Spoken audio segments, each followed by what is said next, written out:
Inter ఎత్తివేత national education policy అమలుకు రాష్ట్ర సర్కార్ చర్యలు. వచ్చే ఏడాది నుంచి రాష్ట్రంలో 5+3, 3+3, 3+4 విద్యా విధానం. ఏందన్నట్టు ఇది? తొలి 5 ఏళ్లలో అంగన్వాడీ ప్రీ స్కూల్ 3 ఏళ్ళు 1, 2 తరగతులు ఉంటాయి. తర్వాత 3 ఏళ్లలో 3 ఏళ్ళు 4, 5 3, 4, 5 క్లాసులు ఉంటాయి. తర్వాత 3 ఏళ్లకు 6, 7, 8 క్లాసులు ఉంటాయి. తర్వాత 4వ ఏడాదిలో చివరి 4 ఏళ్లలో సెకండరీ ఎడ్యుకేషన్ కింద 9, 10, 11, 12 తరగతులు ఉంటాయి. ప్లస్ టూ ఎడ్యుకేషన్ చేస్తాడు. ఏంటంటే ఇప్పుడు ఉన్నది కదా మన కేంద్ర విద్యాలయం కింద వాళ్ళకు +2 డైరెక్ట్ 10th తర్వాత +2 ఉంటుంది. ఇదంతా కలిపే ఉంటుంది విద్య. మనకేందంటే 10వ తరగతి పాస్ అయితేనే మనం ఇంటర్లోకి పోతాం. ఇదే సెంట్రల్ ఎడ్యుకేషన్లో ఎట్లుంటుంది అంటే డైరెక్ట్ 12 వరకు చదువుకుంటూనే పోతారు.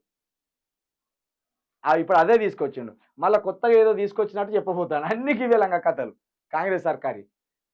ఇదేంది ఏం చెప్తాండి ఇక్కడ? 5 సంవత్సరాల వరకు 2 తరగతులు ఉంటాయి. అంటే పిల్లాడికి 5 సంవత్సరాలు వచ్చే వరకు 1, 2 తరగతులు ఉంటాయి. ఇది అంగన్వాడీలో పెట్టే ప్రయత్నం చేస్తాడు. తర్వాత 3 ఏళ్లకు 3, 4, 5 తరగతులు. తర్వాత 3 ఏళ్ళు అంటే అప్పటి వరకు 8 ఏళ్ళు వస్తాయి పిల్లాడికి. అస్తే 3, 4, 5 తరగతులు.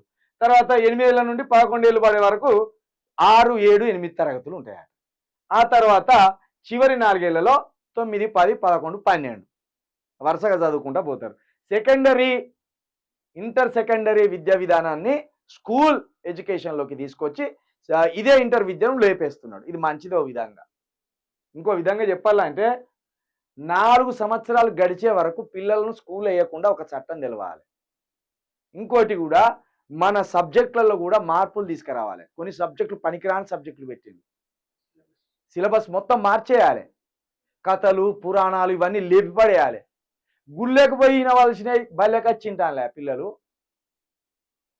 మహాభారతంలో కృష్ణుడు ఏం చేశాను, లేకపోతే అర్జునుడు ఏం చేశాను, లేకపోతే భీముడు ఏం చేశాను, ఇవి దేనికి అక్కడికి వచ్చేటి చదువులు? ఈ 10వ తరగతి వరకు ఉంటాయి. ఇక తెలుగులో ఇవి ఎక్కడైనా ఉపయోగపడతాయంటే ఎక్కడ ఉపయోగపడాయి? ఈ చదువుకున్నంత గుళ్ళేకపోతే అక్కడ పూజారి చెప్తాడు. ఇదేం చదువురా నాయన, మేము ఇక్కడినే అక్కడ చెప్తాను ఆయన. కాబట్టి అంత కొడితే ఒక 4 సబ్జెక్టులు ఉంటే చాలు. మనం చదివిన చదువు ఎక్కడికి వస్తలేదు. అందుకే మనం నిరుద్యోగులుగానే మిగులుతాను చదువుకున్నారు. ఇంటర్ ఎత్తేసుడు సపోర్ట్ చేస్తాం మేము. ఇంకా సబ్జెక్టులలో కూడా మార్పులు రావాలి. ఈ విదేశీ విద్యను కూడా ఒకసారి పరిశీలించండి.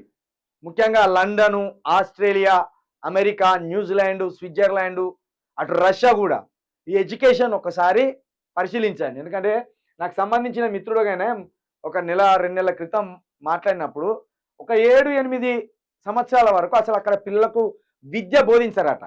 పనులు చెప్తారట. వ్యవసాయం ఎట్లా చేయాలి, ఆడుకోవడం, ఒక 5-6 గంటలు ఆడిపించి మొక్కలు నాటుడు మొదలు పెడతారట. ఆ మొక్కలు నాటే విధానంలో వానికి వ్యవసాయం మీద అవగాహన కల్పిస్తారట. వ్యవసాయం అంటే మన లెక్క వరి, గోధుమలు ఇవే కాదు, వాళ్ళు తినేది. వాళ్ళు ఏది తింటే గది. వాళ్ళు ద్రాక్ష తింటే ద్రాక్ష, ఇంకేది తింటే అది. ఆ వ్యవసాయం మీద అవగాహన వచ్చిన తర్వాత వాడిని చిన్నప్పటి నుంచెల్లే ఆ వృత్తుల మీద అవగాహన కల్పించి 8వ సంవత్సరం నుండి వాడిని మెల్లగా ఎడ్యుకేషన్లోకి ఇన్వాల్వ్ చేస్తారట. ఆ 8 సంవత్సరాల పాటు వాని బాల్యాన్ని స్వేచ్ఛగా గడిపే అవకాశం ఇస్తారట.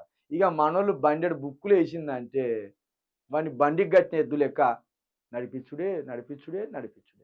ఇక నర్సరీకే 40,000, 10వ తరగతికి వచ్చే వరకు సంవత్సరానికి 2 లక్షలు.